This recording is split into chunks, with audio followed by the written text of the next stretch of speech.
तो आज के करंट अफेयर्स में हम लोग कई सारे महत्वपूर्ण टॉपिक को डिस्कस करने जा रहे हैं, जिसमें से सबसे पहले हम चर्चा करेंगे एनआईआरएफ की। एनआईआरएफ क्या है? राष्ट्रीय संस्थागत रैंकिंग फ्रेमवर्क। राष्ट्रीय संस्थागत रैंकिंग फ्रेमवर्क आपकी इंडिया रैंकिंग 2022 ये रिलीज की गई थी और जो है 2015 से इसको रिलीज करना चालू किया गया था। भारत के जो संस्थान है, शिक्षण संस्थान है, उनको एक रैंकिंग प्रदान की जाती है इसमें। तो उच्च शिक्षण संस्थान जितने भी हायर एजुकेशन अथॉरिटीज इंडिया की हैं, चाहे वो यूनिवर्सिटी लेवल पे हो, कॉलेज लेवल पे हो, इसमें कई कैटेगरी बनाई गई हैं। तो हर साल जो है आपका ये रिलीज किया जाता है आपका। तो उसी को लेकर के एक डिस्कशन यहाँ पर हम लोग करने जा रहे हैं, उसी को लेकर के एक बार यहाँ पर देखने वाले हैं। ठीक है, तो राष्ट्रीय संस्थागत रैंकिंग फ्रेमवर्क, राष्ट्रीय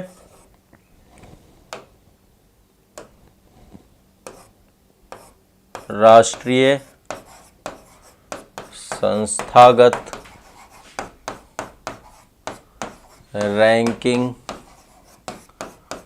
फ्रेमवर्क, इसी को एनआईआरएफ कहते हैं। तो आपको पता है कि वर्ल्ड लेवल पे, वो विश्व स्तर पे कई सारी संस्थाएं हैं जो कि जो है रैंकिंग देती है यूनिवर्सिटी को। एक क्यूएस वर्ल्ड यूनिवर्सिटी रैंकिंग है, एक Times Higher Education World University ranking है। तो इंटरनेशनल लेवल पे बहुत सारी रैंकिंग होती हैं। तो भारत के एजुकेशन सिस्टम को भी भारत सरकार के द्वारा एक उच्च शिक्षण संस्थानों की रैंक प्रदान करने की व्यवस्था चालू की गई थी 2015 से। इंडिया रैंकिंग आपकी समय समय पे आती है। तो वैसे तो ये रैंकिंग जो आपकी है, ये आपकी 2022 में आपका इसका डेटा आया था। 7वां संस्करण है आपका, ये 7th एडिशन है, इसका 7वीं रैंकिंग है। और 7वीं रैंकिंग ये हमारे जो एजुकेशन मिनिस्टर हैं श्री धर्मेंद्र प्रधान जी, इनके द्वारा जो है ये रैंकिंग आपकी मानव संसाधन विकास मंत्रालय, जो कि अब शिक्षा मंत्रालय हो चुका है, उसके द्वारा जो है ये रैंकिंग आपकी जो है अभी निकाली गई है। इसमें कई मानदंड होते हैं, 5 मानदंड है इसमें टोटल, की शिक्षण संस्थानों में शिक्षण कैसा हो रहा है, शिक्षा को लेकर क्या क्या मापदंड बनाए गए हैं, अनुसंधान और व्यावसायिक अभ्यास कितना हो रहा है ना, रिसर्च एंड प्रोफेशनल प्रैक्टिस कितनी हो रही है, स्नातक परिणाम कैसे आ रहे हैं उस यूनिवर्सिटी में, कैसा आउटरीच है, कैसा जो है उसकी समावेशता है ना, कैसा जो है वहां पर एक जो एक तरीके से होता है ना कि वहां की अनुभूति क्या है। ये सारे कुछ श्रेणियां, इसमें टोटल 11 श्रेणियां हैं आपकी। ये देखिए 11 श्रेणियां हैं। अब आपको जो ध्यान रखना है, मान लीजिए इससे जो क्वेश्चन आ सकता है वो एक क्वेश्चन यही आ सकता है कि इंडिया रैंकिंग में भारत में कौन सी, देखो टोटल 11 कैटेगरी बनाई गई हैं इसमें। रैंकिंग 2022 में आप देख पाएंगे 11 कैटेगरी हैं इसमें, 11th कैटेगरी बनाई गई, टोटल 11 कैटेगरी। तो 11 कैटेगरी में मतलब कि जो है अलग अलग रैंक प्रदान की गई कि किसको जो है फर्स्ट नंबर पे रखा जाएगा। तो यहाँ पे फर्स्ट वालों को ही बताएंगे। और इसमें विश्वविद्यालय भी हैं, इंजीनियरिंग कॉलेज भी हैं, चिकित्सा से जुड़े हुए कॉलेज भी हैं, प्रबंध से जुड़े हुए हैं, फार्मेसी से जुड़े हुए हैं, विधि से जुड़े हुए हैं, वास्तुकला से जुड़े हुए हैं, दंत चिकित्सा से जुड़े हुए हैं, यहाँ तक कॉलेज को भी रखा गया। तो मैं एक बार थोड़ा सा यहाँ पे बता रहा हूँ। सबसे पहले बात, एक होलिस्टिक रॉप, एक समग्र राष्ट्रीय रैंकिंग बनाई कि समग्र रूप से सभी कैटेगरी में नंबर 1 कौन सा है हमारा। तो समग्र रूप से नंबर 1 है आपका आईआईटी मद्रास, ध्यान रखिएगा आईआईटी मद्रास। ठीक है, 3 संस्थान हैं जिनको उच्च रूप से उच्च स्तर प्रदान किया गया है। नंबर 1 में आपका आईआईटी मद्रास है। ठीक है, ये ध्यान रखना है। दूसरा स्थान मिला है आपका, ये आपका आईआईएससी है। आईआईएससी मतलब आपका भारतीय विज्ञान संस्थान, इंडियन इंस्टीट्यूट ऑफ साइंस। समग्र रूप से ये ध्यान रखिएगा, ये लिख लो आप लोग। समग्र रूप से नंबर 1 मिला है आईआईटी मद्रास को, नंबर 2 आपका आईएससी बेंगलुरु है, इंडियन इंस्टीट्यूट ऑफ साइंस को, और नंबर 3 आईआईटी बॉम्बे को मिला है। तो ये शीर्ष 3 उच्च शिक्षण संस्थान आपके ये हो गए। तो ये तो समग्र रूप से कैटेगरी, एक कैटेगरी तो ये बनाई गई है। ठीक है, दूसरी कैटेगरी आपकी विश्वविद्यालय स्तर की बनाई गई। विश्वविद्यालय में आपका Indian institute of science Bengaluru को नंबर 1 प्रदान किया गया है, आईआईएससी को। ठीक है, नंबर 1 में आपका ये दिया गया है। इसके बाद कॉलेज लेवल में एक दिल्ली का कॉलेज है मिरिंडा हाउस। मिरिंडा कॉलेज लगातार 6ठे वर्ष कॉलेजों में पहला स्थान प्राप्त कर रहा है। तो मिरिंडा हाउस आपका ये जो है नंबर 1 है आपका। ठीक है, ध्यान रखिएगा। नंबर 1 में मिरांडा हाउस है। इसके बाद अनुसंधान संस्थान जो है, इसमें भी Indian institute of science IISc को नंबर 1 दिया गया है। ठीक है, नंबर 1 आपका IISc को दिया गया है।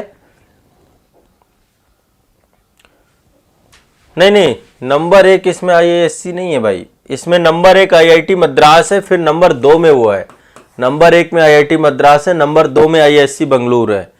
ठीक है, अनुसंधान में ये ध्यान रखना है। हाँ, अनुसंधान में IISc को IIT मद्रास के बाद सर्वश्रेष्ठ शोध संस्थान, हाँ, तो ये कैटेगरी में आपका ये ध्यान रखना है। इंजीनियरिंग कॉलेज में जो इंजीनियरिंग संस्थान है उसमें भी IIT मद्रास नंबर 1 पर है।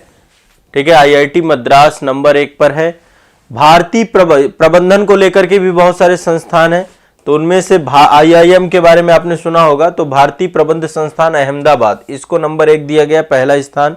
चिकित्सा में आपका एम्स आता है, अखिल भारतीय आयुर्विज्ञान संस्थान नई दिल्ली को मिला है, लगातार 5वें वर्ष नंबर 1 में है आपका।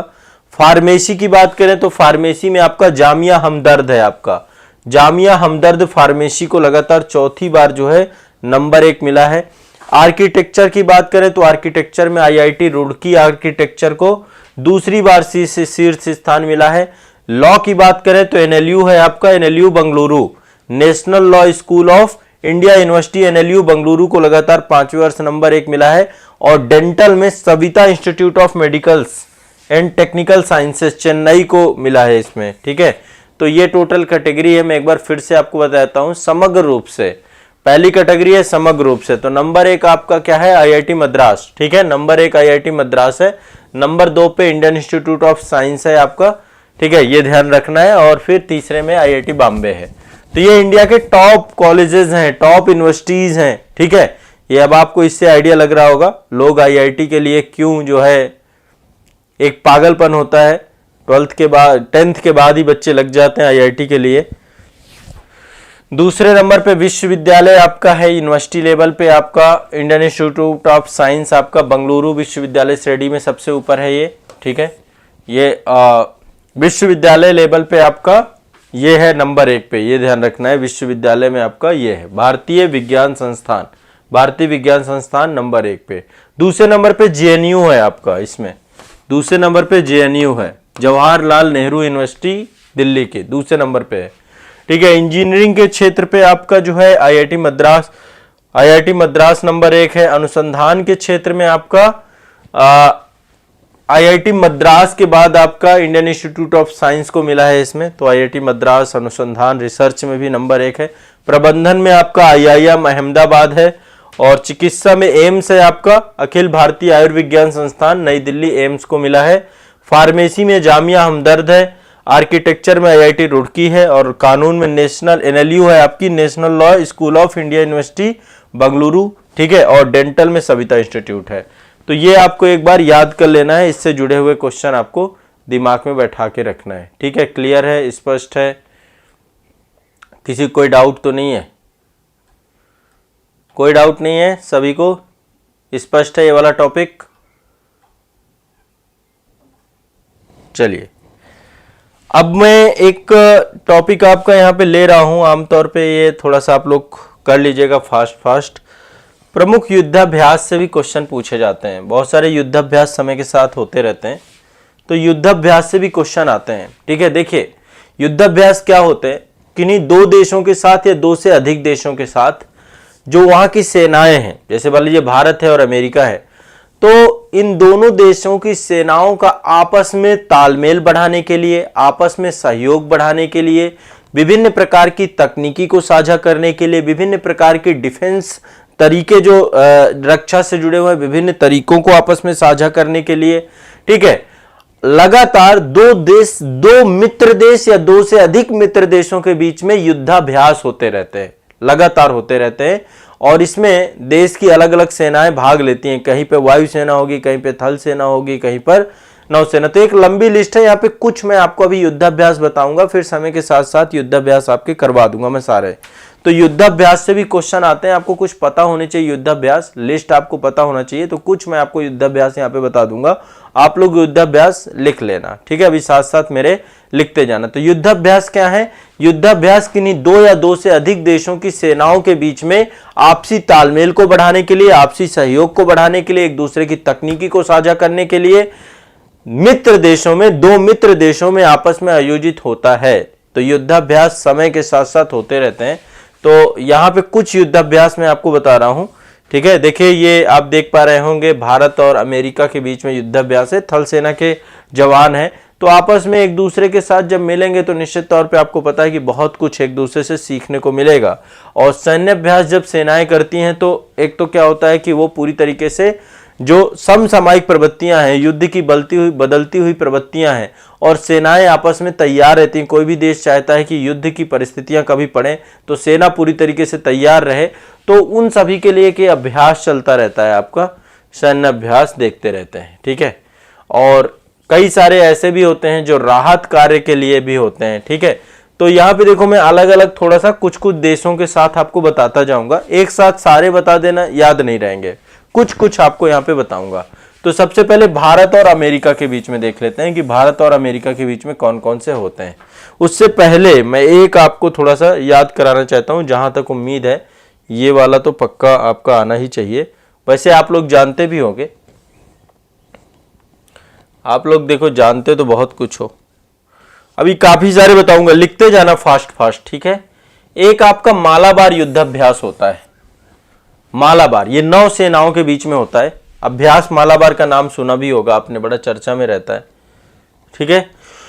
क्वाड कंट्रीज के बारे में आपको पता है, क्वाड कंट्रीज में 4 कंट्री हैं, भारत है, अमेरिका है, यूएसए है, प्लस जापान है, प्लस ऑस्ट्रेलिया भी, ऑस्ट्रेलिया है, ठीक है। तो पहले भारत, अमेरिका और जापान, इन तीनों के द्वारा अभ्यास मालाबार किया जाता है। युद्धाभ्यास मालाबार कौन करता है? नौसेनाएं करती हैं इन देशों की। भारत, अमेरिका, जापान की नौसेना के बीच में पहले आयोजित होता था। 2020 से ऑस्ट्रेलिया भी इसमें जुड़ गया है। तो अभ्यास मालाबार ध्यान रखिएगा, ये आपका होता रहता है टाइम टू टाइम पे, चर्चा आपकी यहाँ पे होगी। अभी नवंबर 2022 में मालाबार युद्धाभ्यास का 26वां संस्करण हुआ था। जापान का योकोसुका क्षेत्र है, योकोसुका सागर क्षेत्र है, वहां पर जो है आपका भी इसका 26वां संस्करण हुआ था मालाबार का, ठीक है। तो ये आपको ध्यान में रखना है, अलग अलग होता रहता है। 2021 में ये अरब सागर, बंगाल की खाड़ी में हुआ था। तो मालाबार युद्धाभ्यास जो है 1992 में चालू किया गया था, भारत और अमेरिका की नौसेनाओं के बीच में चालू किया गया था, और बाद में इसको जापान को भी इसमें जोड़ लिया गया, ठीक है। 2007 से जापान जुड़ गया इसमें। तो मालाबार युद्धाभ्यास कब चालू गया था? 1992 में। किसके किसके बीच में? भारत और अमेरिका के बीच में। फिर इसमें 2007 से जापान की एंट्री होती है, और 2020 से आपकी किसकी एंट्री होती है? ऑस्ट्रेलिया की। तो ये आपका क्या है? क्वाड जो आपका है, एक समूह है, ग्रुप है। देखिए एक क्वाड आपका और बना है, वो है I2U2। I2U2 आपका, इसमें इंडिया, इजराइल और यूएसए और यूएई है। तो ये एक अलग क्वाड है, ये आपका पश्चिमी देशों, पश्चिम के देश जो पश्चिमी एशिया वाले देश हैं उनके साथ जुड़ा है भारत, और पूरब में जो है जापान, ऑस्ट्रेलिया और यूएसए के साथ एक क्वाड बनाया गया है, ठीक है। क्वाड मतलब ये एक तरीके से एक चतुर्दिक सुरक्षा संवाद के तौर पे क्वाड, लगातार इनके शिखर सम्मेलन होते रहते हैं, ठीक है। तो एक तो ये ध्यान रख लेना, अभ्यास मालाबार रट लेना है आपको सभी को, ठीक है। ये क्वेश्चन मुझे लगता क्यों है कि आएगा, और ये पूछा जाने वाला क्वेश्चन है, तो ये आपको पता होना चाहिए। चलिए अब कुछ देख लेते हैं। देखो एक आपका भारत और अमेरिका के बीच में, आप भी ऐसे एक लिस्ट बना लो, लिख लो भारत और अमेरिका के बीच में कौन कौन से युद्धाभ्यास है। तो भारत और अमेरिका के बीच में एक होता है टाइगर ट्रम्प, ये वैसे 2019 में हुआ था टाइगर ट्रम्प लास्ट वाला। तो ये थल सेना के बीच में होता है टाइगर ट्रम्प। टाइगर ट्रम्प जो है ये आपदा राहत के समन्वय के लिए भारत और यूएस की सेना करती है, थल सेना। टाइगर ट्रम्प कौन करता है? भारत और अमेरिका की थल सेना करती है आपदा राहत के समन्वय के लिए। यदि कोई भी आपदा आती है, आपदा राहत में कोऑर्डिनेशन बनाया जा सके, उसके लिए ये करती है। और ये पहले 2019 में आंध्र प्रदेश के विशाखापट्टनम और काकीनाडा क्षेत्र में आयोजित हुआ था। तो एक तो टाइगर ट्रम्प हो गया भारत अमेरिका, ठीक है। दूसरा भारत अमेरिका के बीच में वज्र प्रहार होता है, ये भी थल सेना के बीच में होता है, ठीक है। वज्र अभी 2022 में हुआ है, अगस्त 2022 में 13वां संस्करण इसका। वज्र प्रहार, दूसरा क्या है वज्र प्रहार, ये भी रट लेना है, वज्र प्रहार, ठीक है, भारत अमेरिका के बीच में ये। और एक आपका युद्धाभ्यास होता है, युद्धाभ्यास भारत और अमेरिका की थल सेना के बीच में आयोजित होता है। अभी अक्टूबर 2021 का तो अलास्का में हुआ था और 2022 का उत्तराखंड के औली में हुआ था अभी आपका युद्धाभ्यास, 18वां संस्करण इसका, ठीक है। अक्टूबर 2022 में ये औली में हुआ था, ठीक है। तो ये आपको ध्यान रखना है। तो 3 हो गए यहाँ पे, टाइगर ट्रम्प हो गया, टाइगर ट्रम्प, वज्र प्रहार और युद्धाभ्यास। लिख लिया सभी ने? एक बार कमेंट करो, फास्ट फास्ट कमेंट करके बताएं सर। सभी लोग लिखेंगे कमेंट करके, सबको समझ में आ रहा है। मालाबार मैंने बता दिया आपका, 3 और बता दिया आपको, टाइगर ट्रम्प बता दिया, वज्र प्रहार बता दिया और युद्धाभ्यास बता दिया। ये तो अमेरिका के साथ हैं, बिल्कुल रट जाने हैं आपको। आरपी स्टडी कह रहे हैं सर, नाइस वर्क, शुक्रिया, धन्यवाद।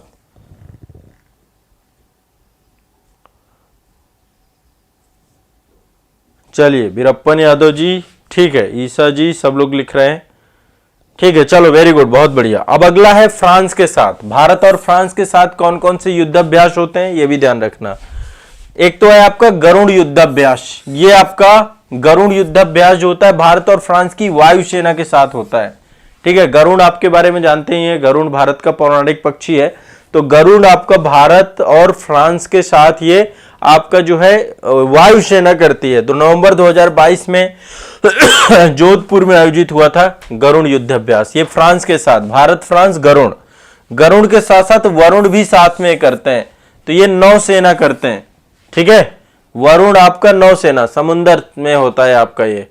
तो वरुण युद्धाभ्यास, इसका भी 21वां संस्करण आपका जनवरी 2023 में हुआ है, ठीक है। कहां पे हुआ? पश्चिमी तट पर किया गया है, हमारे पश्चिमी तट अरब सागर वाले क्षेत्र पे। तो वरुण युद्धाभ्यास भी, गरुड़ वरुण, ये दो तो आपके इसके साथ फ्रांस के साथ हो गए। और एक है आपका शक्ति युद्धाभ्यास। तो शक्ति एक्सरसाइज भारत और फ्रांस की थल सेना करती है, ठीक है। और ये हर साल होता है, नवंबर 2021 में 6ठा संस्करण इसका फ्रांस में हुआ था। क्लियर है, स्पष्ट है? ये 3 आपको याद कर लेने फ्रांस के साथ, गरुड़ वरुण शक्ति, ये 3 आपके हैं फ्रांस के साथ, गरुड़ वरुण शक्ति, ठीक है। और इसके अलावा भी जनवरी 2021 में भारत फ्रांस के बाद डेजर्ट नाइट अभ्यास भी हुआ था, ये जोधपुर में हुआ था, डेजर्ट नाइट, रेगिस्तान में, थार में। तो ये भी ध्यान रखना है। तो देखो एक बार फिर से मैं आपको बता रहा हूं, भारत अमेरिका के बीच में टाइगर ट्रम्प हो गया, वज्र प्रहार हो गया, युद्धाभ्यास हो गया, 3 ये हो गए। भारत फ्रांस के बीच में गरुड़ अभ्यास हो गया, वरुण अभ्यास हो गया और शक्ति अभ्यास हो गया। इसके बाद अगला है आपका भारत और रूस के बीच में, इससे भी क्वेश्चन पूछता है। भारत और रूस के बीच में 3 प्रमुख युद्धाभ्यास है। एक तो इंद्र है, इंद्र थल सेना करती है, भारत और रूस की थल सेना, ठीक है। इंद्र ध्यान रखना है आपको, ठीक। इंद्र आपका हो गया भारत और रूस की थल सेना। दूसरा इंद्रा, इंद्र और इंद्रा अलग अलग हैं, ये आपका नौसेना के बीच में होता है। इंद्रा नौसेना के बीच में, ठीक है। और इंद्र आपका थल सेना के बीच में, थल सेना। अब आपको याद हो जाएगा, एक बार बस रिवीजन करना होगा। और अविंद्रा आपका वायुसेना के बीच में, वायुसेना के बीच में अविंद्रा। तो जिसमें इंद्रा अविंद्रा ये सब लगा हुआ है, तो ये आपको ध्यान रखना है, ये आपके रूस के साथ है। इंद्रा अविंद्रा 3 है आपके ये भारत और रूस के बीच के युद्धाभ्यास, ठीक है। तीनों रट लेना है, तीनों रट जाने चाहिए आपको। इसके बाद अगला चलते हैं अगला है भारत और ब्रिटेन के बीच में। एक तो इंद्रधनुष होता है आपका भारत और ब्रिटेन के बीच में, ये वायुसेना के बीच में होता है आपका, भारत और ब्रिटेन के बीच में इंद्रधनुष, ठीक है।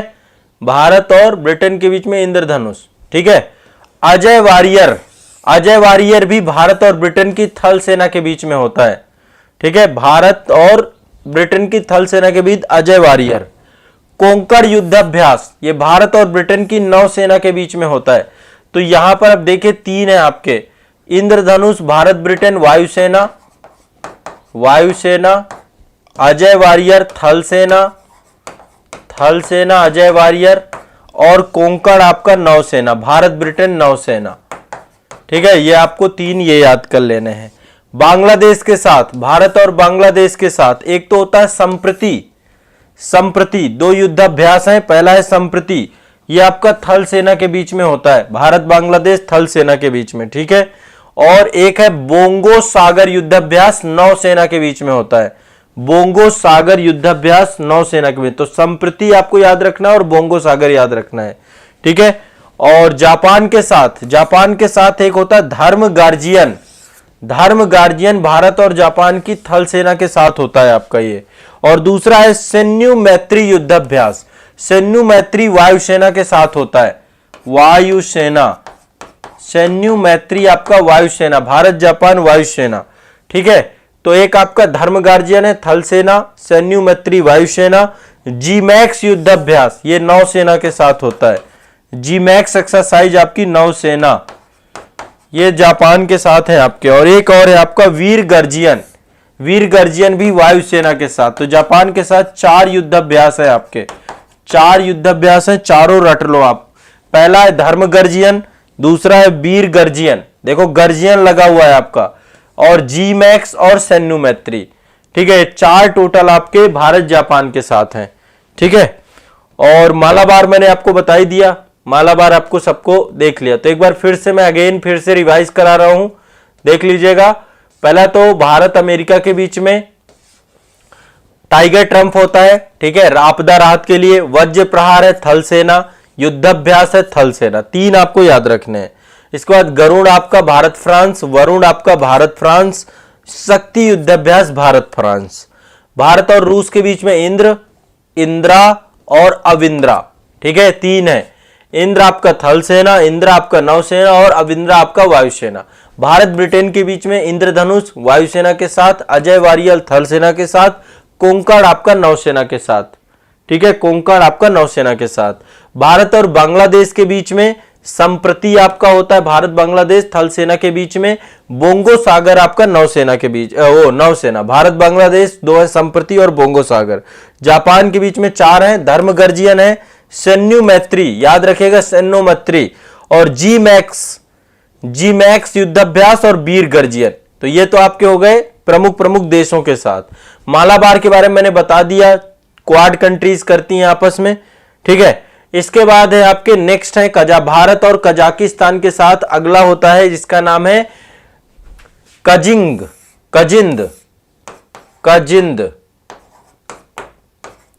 कजिंद आपका कजाकिस्तान और भारत दोनों के बीच की सेनाओं के बीच होता है कजिंद युद्धाभ्यास, ठीक है।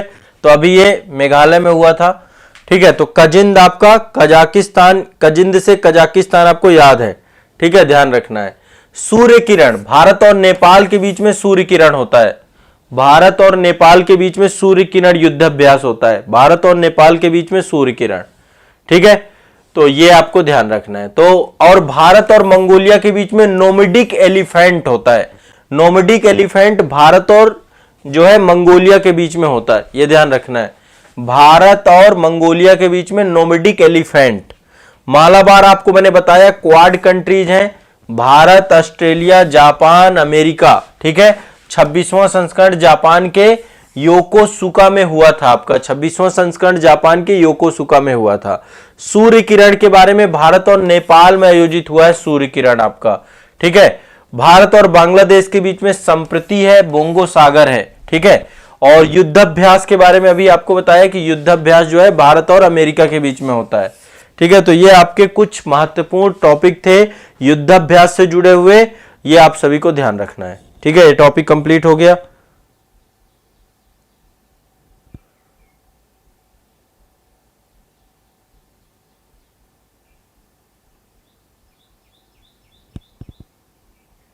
बाकी की लिस्ट में बाद में करवाऊंगा, बाकी का बाद में इंतजार करिए। आज के लिए इतना ही रखेंगे जो है इसमें युद्धाभ्यास, क्योंकि देखो एक साथ अब अभी भी बहुत हो गए, मतलब इतने सारे फिर याद नहीं होते हैं, वो फिर बाद में मजा नहीं आती है, ठीक है। फिर चीजें याद ना हो तो क्या फायदा। तो मैं आपको ऐसा नहीं होगा कि बहुत ज्यादा करवा दूं। देखो एक रैंकिंग आपकी है क्यूएस बेस्ट स्टूडेंट सिटीज, है ना, एक क्यूएस, देखिए क्यूएस एक संस्था है आपकी, और ये संस्था जो है आपकी वर्ल्ड यूनिवर्सिटी रैंकिंग भी जारी करती है। इसके द्वारा एक और रैंकिंग जारी की गई, बेस्ट स्टूडेंट सिटीज रैंकिंग जारी की गई आपकी, ठीक है। तो 2023 में विश्व के कौन से ऐसे देश हैं जो स्टूडेंट के लिए बहुत अच्छे हैं? तो नंबर 1 पे लंदन है आपका, नंबर 1 में लंदन है, ठीक है। क्यूएस बेस्ट सिटीज स्टूडेंट में 2023 में ये रैंकिंग आपकी जो आई है, इसमें नंबर 1 में लंदन है, नंबर 2 में म्यूनिक है और सियोल है, म्यूनिक और सियोल नंबर 2 में है, दोनों एक साथ हैं, ठीक है। और नंबर 3 में भारत की बात करें तो भारत में कौन है? तो भारत में आपका 103वां स्थान है भारत का, किसमें? मुंबई, 103वें नंबर पे मुंबई है, और बंगलुरु 114वें नंबर पर है, बंगलुरु 114वें नंबर पे है आपका, ठीक है।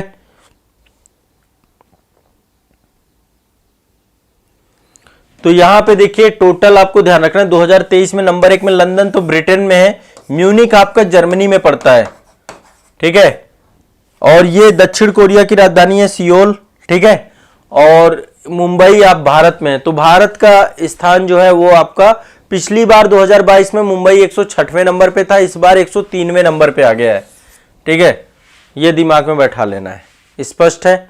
और बंगलुरु 114वें नंबर पे। तो कई सारे मानकों पर जो है एक ये निकाला जाता है। तो क्यूएस रैंकिंग ये है, देखिए लंदन आपका हो गया नंबर 1 पे है 2000, ये देखिए नंबर 1 पे आपका लंदन हो गया, सियोल आपका साउथ कोरिया में है नंबर 2 पे, म्यूनिक आपका जर्मनी में है नंबर 2 पे, और इसके बाद बहुत सारी हैं, ज्यूरिख है आपकी, ये स्विट्जरलैंड की है, और इंडिया की आपकी मैंने आपको बता दिया मुंबई है 130 में, 114वें नंबर पे आपका, ठीक है। तो ये आपको ध्यान रखना है। अगला एक और ये आपकी आती है, टाइम्स मैगजीन के द्वारा वर्ल्ड की ग्रेटेस्ट प्लेस 2023 के बताए गए हैं कि विश्व के महानतम 50 महानतम स्थान की लिस्ट दी गई है। टाइम्स पत्रिका ये लिस्ट देती रहती है, पर्यटन और टूरिज्म को लेकर के बहुत इंपॉर्टेंट लिस्ट है। तो वर्ष 2023 के विश्व के शीर्ष 50 महानतम स्थान कौन से हैं? टाइम्स पत्रिका द्वारा इस सूची को जारी किया जाता है। इसमें नंबर 1 पे आपका फ्लोरिडा है, फ्लोरिडा में एक जगह है टाम्पा, टाम्पा नंबर 1 पे है, टाम्पा आपका नंबर 1 पे है। इसमें भारत के भी 2 स्थान हैं, भारत के 2 स्थान है। नंबर 1 पे आपका 31वें नंबर पे लद्दाख है, लद्दाख को 31वां स्थान मिला है, और लद्दाख के बाद दूसरे नंबर पे मयूरभंज को मिला है, मयूरभंज, मयूरभंज जो है इसको 32वां स्थान मिला है, 32वां स्थान, और इसको 31वां स्थान, ठीक है। तो यहां पे ध्यान देखिएगा।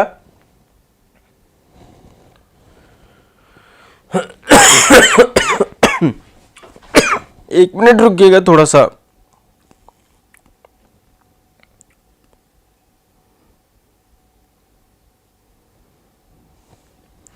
ठीक है, चलिए।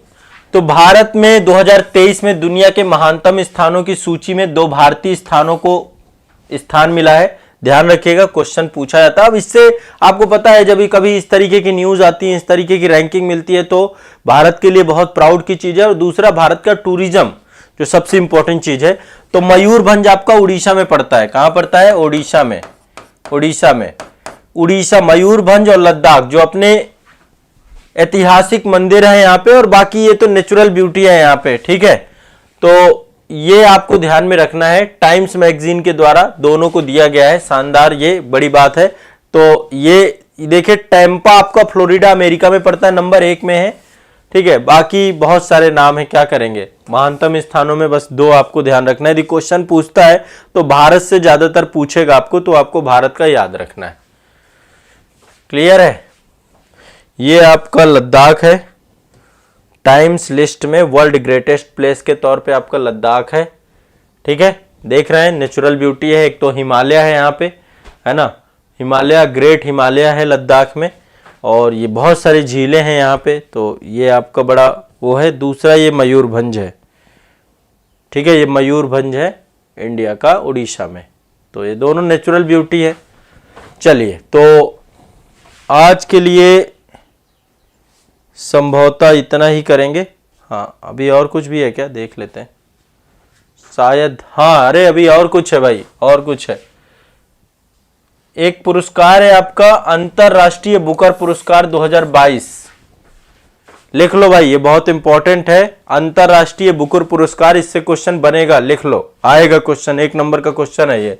अंतरराष्ट्रीय बुकर पुरस्कार 2022 ये मिला है रेत समाधि। इसका इंग्लिश में जो है क्या किया गया है, जो है इसको ट्रांसलेट किया गया है टॉम्ब ऑफ सैंड। ठीक है, टॉम्ब ऑफ सैंड। तो पहली बार किसी भारतीय भाषा को, भारतीय भाषा की पुस्तक को यह पुरस्कार मिला है, अंतरराष्ट्रीय बुकर पुरस्कार 2022।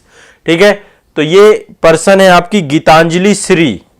गीतांजलि श्री को मिला है। किसको मिला है International Booker Prize 2022? Geetanjali Shree को।